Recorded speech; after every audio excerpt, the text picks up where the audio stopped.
Edi Mulyadi akhirnya memenuhi pemanggilan atas dugaan kasus ujaran kebencian di Barreskrim Polri, Jakarta pada Senin 31 Januari 2022. Seperti diketahui, kehadirannya ini merupakan pemanggilan kedua setelah Edi mangkir pada Jumat 28 Januari 2022. Herman Kadir, kuasa hukum Edi, mengatakan pada saat itu kliennya sedang berhalangan hadir.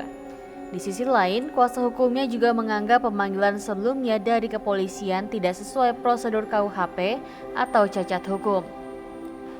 Dikutip dari Kompas TV, Edi menghadiri pemeriksaan dengan mengenakan kemeja berwarna putih, belangkon beserta didampingi kuasa hukumnya. Ia tiba di gedung Barreskrim Polri pada pukul 9.45 waktu Indonesia Barat. Edi kembali menyampaikan permintaan maafnya kepada khususnya masyarakat Kalimantan dan pihak lain yang tersinggung. Sebelum dilakukan pemeriksaan, Edi juga kembali menegaskan tetap menolak pemindahan ibu kota negara baru. Menurutnya, IKN terlalu banyak kajian dan memberikan dampak negatif lainnya. Edi juga menjelaskan bahwa IKN dikhawatirkan akan memperburuk kerusakan lingkungan di Kalimantan. Dikutip dari tribunnews.com, Edi juga menyoroti adanya eksploitasi alam di Kalimantan. Edi mengklaim musuhnya bukan Kalimantan. Menurutnya, ia sedang memperjuangkan masyarakat Kalimantan yang masih belum sejahtera. Selanjutnya, Edi menuturkan menurutnya uang IKN bisa digunakan untuk kepentingan lain. Satu, saya kembali minta maaf. Saya nggak mau bilang itu ungkapan atau bukan, saya kembali minta maaf sedalam-dalamnya, sebesar-besarnya. Oke. Yang kedua, saya tetap menolak IKN. Oke. Kenapa? Karena ikan banyak kajian itu ya. Paling penting misalnya tidak tepat waktunya. Duit yang segitu banyaknya harusnya buat mensejahterakan rakyat, buat pembangunan ekonomi nasional, buat memompa ekonomi dalam negeri, bukan untuk membangun. Yang coba ingat ya, yang ada yangnya nih. Kita kemarin baru baca Bank Dunia menegur Bank Indonesia. Tidak boleh lagi beri surat utang. Tidak boleh lagi beli surat utang yang diterbitkan pemerintah. Ini artinya pembiayaan IKN nanti akan kembali bermasalah dan potensi mangkraknya luar biasa gedenya. Yang kedua, yang ketiga, IKN ini akan memperparah ekologi di Kalimantan. Ya, yang sudah sekarang udah rusak, tambah rusak. Dan dengan konsesi-konsesi tanah-tanah yang dimiliki oleh para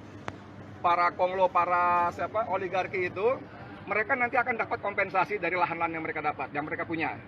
Udah gitu, mereka akan dibebaskan dari kewajiban merehabilitasi lahan-lahan yang mereka rusak.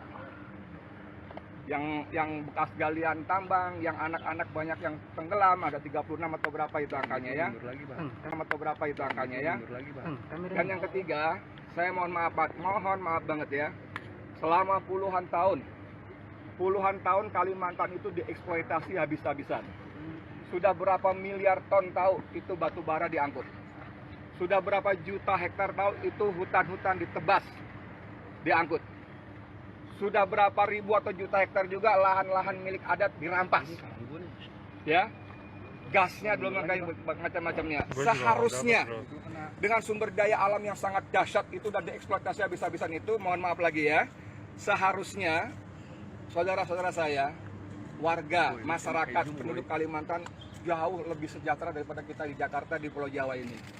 Karena harusnya mereka mendapat bagian. Tapi kita tahu dengan segala hormat dan mohon maaf, saya taruh dulu deh, biar enak ngobrolnya. Ya, dengan hormat segala maaf, teman-teman saya, saudara-saudara kita semua di Kalimantan masih jauh dari kehidupan yang seharusnya dengan potensi sumber daya alam yang dikeruk luar biasa itu. Yang keempat, yang kelima, musuh saya dan saya kira bukan penduduk Kalimantan, bukan suku ini, suku itu, segala macam, tidak. Saya kembali minta maaf kepada para sultan Kutai, Sultan Pasar, Sultan Banjar, Sultan Pontianak, Sultan Melayu atau apa segala macam, termasuk suku-sukunya, suku Pasar, suku Kutai segala macam, termasuk suku Dayak tadi. Semuanya saya minta maaf, tapi mereka semua bukan musuh saya.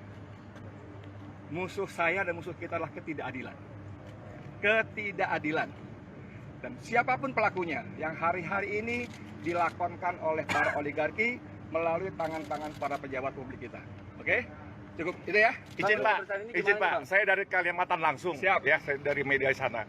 Apa yang mau disampaikan Pak? Ini kami siaran langsung ini disaksikan. Panjang lebar tadi Ya, saya. bukan, artinya permintaan maaf tadi apakah sudah cukup seperti itu aja?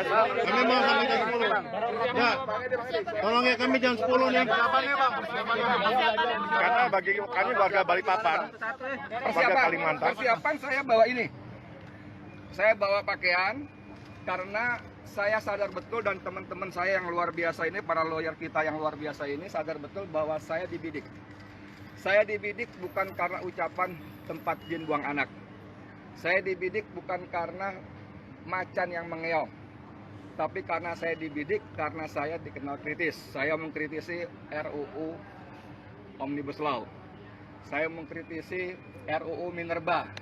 Saya mengkritisi revisi KPK. Itu saya kritisi semua dan itu jadi bahan inceran karena podcast saya sebagai orang FNN itu dianggap mengganggu kepentingan para oligarki. Dibidik artinya sadar kalau Bapak bakal ditahan gitu Pak? Ya, saya menduga. Tidak berharap ya, tolong dicatat deh ya. Nanti teman-teman wartawan suka bikin judul-judul yang bombastis. Edi Mulyadi nantangin ditahan, bukan.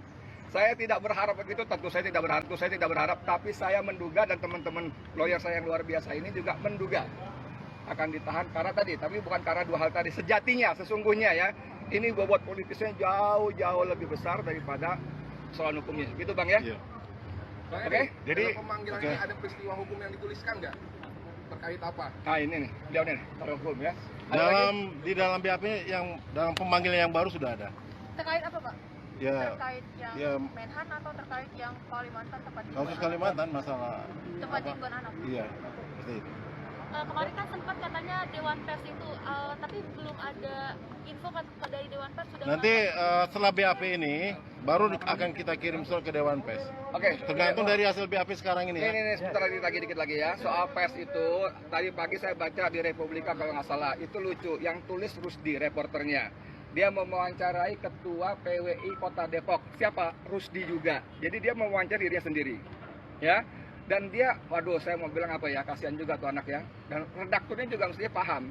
Dia mewawancarai diri sendiri, kemudian dia tanya di Dewan Pers, ya nggak ada saya lah.